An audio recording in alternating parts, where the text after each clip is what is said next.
Welcome guys. இன்றைக்கி நம்ம இதோட நெஃப்ராக்டமி இதை பற்றி தான் டீட்டெயிலாக பேச போகிறோம். ஸோ நெஃப்ராக்டமி அப்படின்னா நமக்கு ரீனல் டிஷ்யூவை கம்ப்ளீட்டாக ரிமூவ் பண்ணுற சர்ஜரிக்கு பேர் தான் நெஃப்ராக்டமி.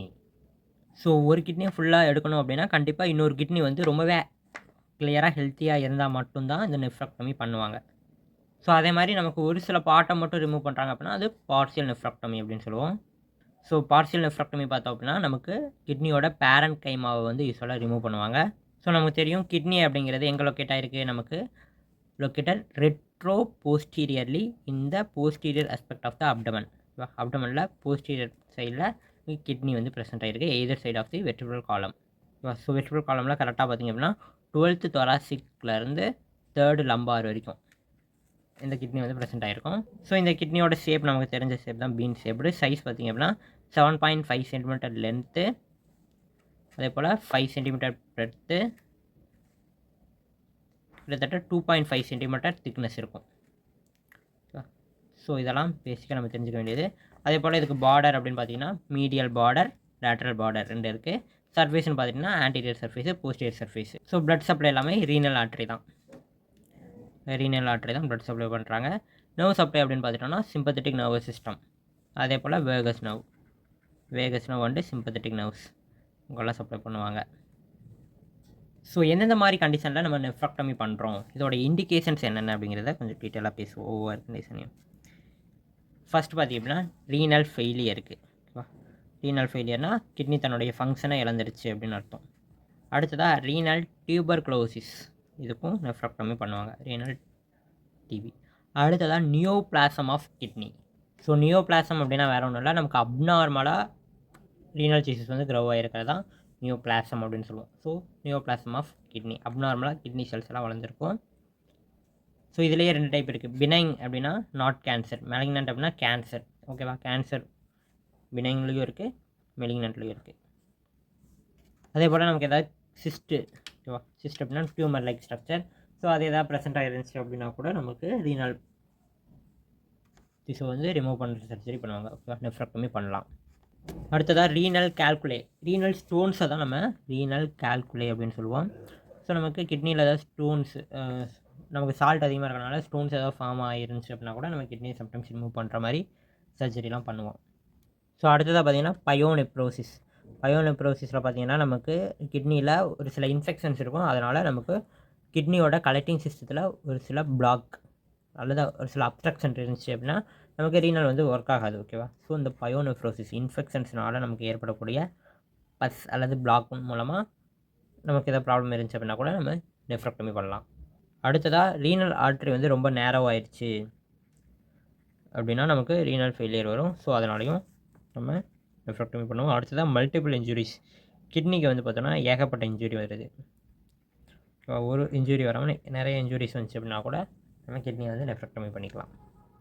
ஓகே, நமக்கு இப்போ கிட்னியில் நிறைய இன்ஜுரிஸ் இருக்குது அப்படின்னா நமக்கு எந்தெந்த மாதிரியான காம்ப்ளிகேஷன்ஸ்லாம் இருக்கும் அப்படின்னு பார்த்தீங்கன்னா ஹெமட்டூரியா, நமக்கு யுரைனில் பிளட் வரும். ஓகேவா, ஹெமட்டூரியா. அதே போல் அப்டாமினல் டிஸ்டன்ஸ்னு ஆகும், அப்டாமன் வந்து கொஞ்சம் பெருசாக இருக்கும், வீங்கி போயிருக்கும். அடுத்ததாக ரீனல் ஏரியாவில் பெயின் இருக்கும். ஓகேவா, அதே போல் ரீனல் என்லார்ஜ்மெண்ட், நமக்கு கிட்னி வந்து பெருசாக இருக்கும். ஓகேவா, பெயின்ஃபுல் மிக்சரேஷன், நம்ம மிக்சரேஷன் பண்ணும்போது அதாவது வாய்டிங் ஆஃப் த யூரைன் பண்ணும்போது நமக்கு பெயின்ஃபுல் சென்சேஷன் இருக்கும். பையூரியா, அதாவது நமக்கு பஸ் ஃபார்மேஷன்ஸ் வந்து இருக்கும், யூரைனில் பஸ் இருக்கும். ஓகேவா, அது காரணம் வந்து ஒரு பாக்டீரியல் இன்ஃபெக்ஷனாக கூட இருக்கலாம். அடுத்ததாக ரீனல் எடிமா, நமக்கு கிட்னியில் ஃப்ளூயிட் அக்குமுலேஷன் இருக்கும்.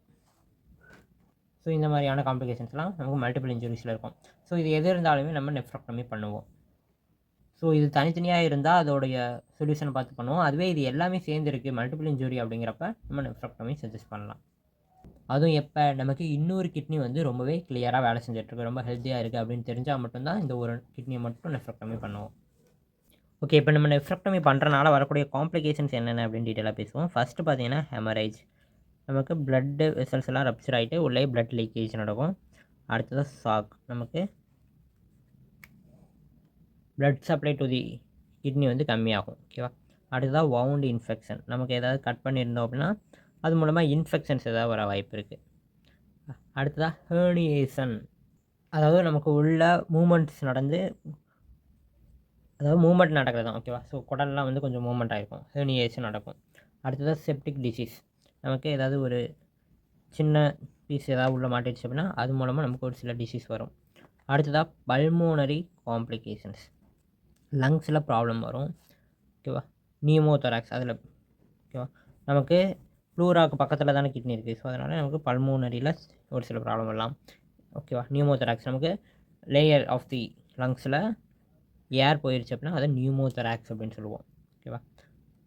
ப்ளூரல் கேவிட்டி,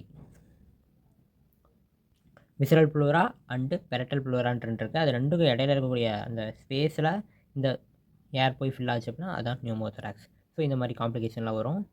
அடுத்ததாக பெரிட்டோனைட்டிஸ், நமக்கு பெரிட்டோனியம் இருக்கு இல்லையா, லேயர் ஆஃப் தி அப்டமன் ஓகேவா, lining of the abdominal wall. So அந்த பெரிட்டோனியமில் இன்ஃப்ளமேஷன் வரும் ஓகேவா. Inflammation of the membrane lining of the abdominal wall, அதான் பெரிட்டோனைட்டிஸ். அடுத்ததாக அயோட்டிக் டேமேஜ், நமக்கு அயோட்டா அப்டமினல் அயோட்டாவில் ஏதாவது டேமேஜ் நடக்க வாய்ப்பு இருக்குது. அடுத்ததாக பேங்க்ரியாடைட்டிஸ், பேங்க்ரியாஸில் இன்ஃப்ளமேஷன் வர்றதுக்கு வாய்ப்பு இருக்குது. அதே போல் அட்ரினல் கிளாண்டில் ஏதாவது டேமேஜ் நடக்கிறதுக்கும் வாய்ப்பு இருக்குது.